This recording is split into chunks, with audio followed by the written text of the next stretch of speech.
dos 4 exploradores de caverna, visto que, segundo a opinião do júri, se enquadra, sim, em um estado de necessidade, sem maiores prolongamentos na nossa explanação. Poderíamos dizer que a argumentação em respeito do estado de necessidade foi muito bem embasada pelas duas partes, porém com riscos de quedas lógicas. Por exemplo, o uso do estado de necessidade coincidindo com o estado de natureza. Porém, ficamos aqui com a nossa explanação e parabenizamos cada um dos dois grupos. Por favor. Gostaria de chamar o professor Jorge para fazer umas considerações aqui para os alunos. Depois que o professor Jorge falar, aí eu encerro. Depois que eu encerrar, está todo mundo liberado. Por favor. Senhores, boa noite. Boa noite. Eu sempre fico assim, entusiasmado com esse trabalho que eu e a professora Cíntia estamos fazendo, realizando todo semestre. Porque o Tribunal do Júri, ele é um momento onde acho que todas as grandes preocupações da teoria do direito, da filosofia do direito, eles se encontram aqui nesse momento, de modo cru, cortado na carne. Todos eles, com certeza, eu tenho com plena convicção que esse veredito de hoje, ele decorreu um pouco de preocupações técnicas, claro, com certeza. Tendo em vista, a primeira consideração que eu vou fazer é, desde já, parabenizar mesmo todos os participantes, com uma observação especial para a primeira oradora da acusação. Tem um grande poder nas mãos de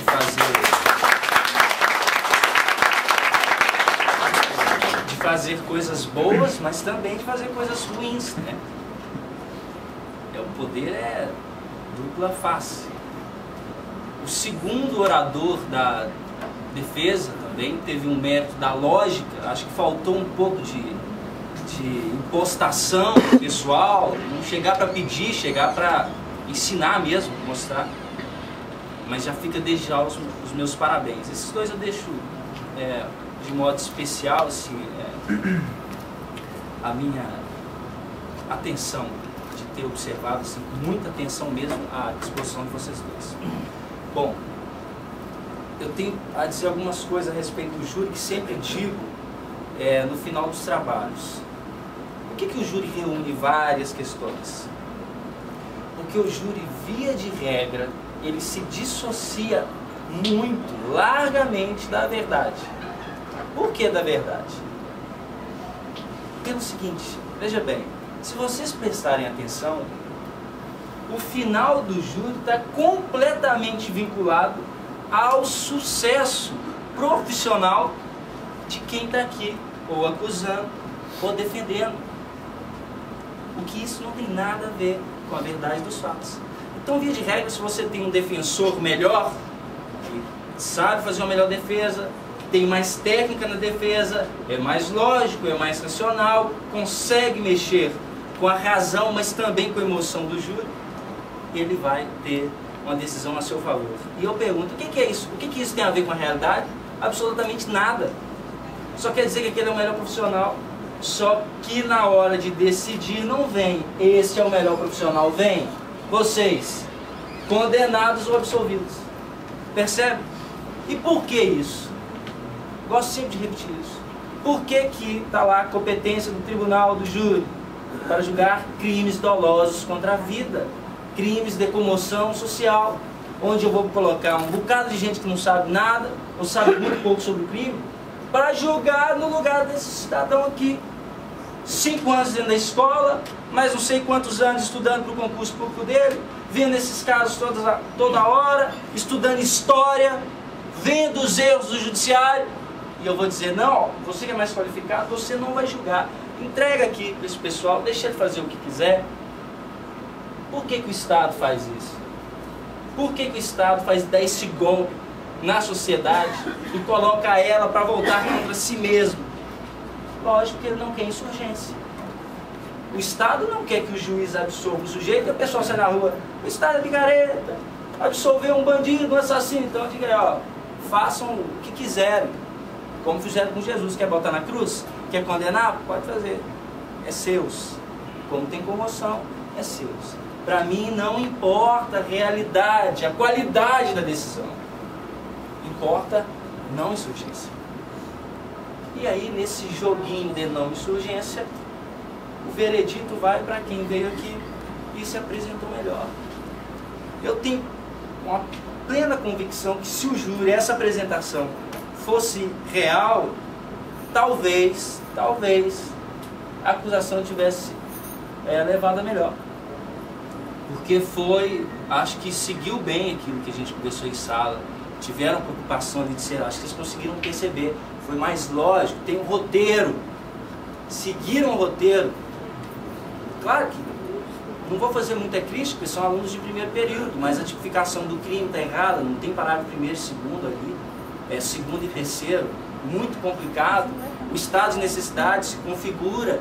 Começaram falando que eles eram frios, racionais, calculistas, e terminaram dizendo estavam como animais, irracionais. Quer dizer, sabe? Pumba. Isso aí, se você tem uma acusação, uma defesa boa, ela vai largar um pouquinho de lado e vai começar a falar assim, olha, a acusação falou isso, disse o contrário. Isso, disse o contrário. Isso, disse o contrário. Sinto muito. Essa argumentação não me convence. Essa argumentação é completamente desfocada, que se contradiz o tempo inteiro. E aí, em cima disso, ela vai fazer o quê? Construir a tese dela. E aí, um joguinho de quem é melhor. E os dois ali assistindo, torcendo também. Só que eles estão vestindo uma camisa, né? Mas estão torcendo. Não gosto do júri. Odeio o tribunal do júri. Dificilmente, já vi um caso do advogado virar para o corpo de jurados e dizer, olha, sinto muito, vocês não têm condição de julgar. Vocês não têm condições de dizer, olha, o que eu, advogado, estou dizendo é errado. Não tem. Um júri que não sabe nada de direito em tese, não tem bom conhecimento de história, não vai saber distinguir quem é que está dizendo a verdade em termos de tese, de estado de necessidade. Quem é que está com a razão de estado de necessidade aqui? O que é estado de necessidade? Quem é que está com a razão? Se no primeiro período vocês não têm condições de saber, imagina na sociedade. Quem é que vai saber isso? Percebam, eu gosto de frisar isso. No tribunal do júri, você tem o Estado dando um golpe contra a sociedade e coloca ela mesma para fazer isso. Isso é fundamental. Uma observação, já saindo um pouco dessa questão. Cuidado, hein? A Constituição não fala que a vida é um bem supremo, não. Se alguém tiver um artigo aí, me mostra. Se a vida é um bem supremo, não é não. Para ter noção, nem fundada na vida a Constituição é.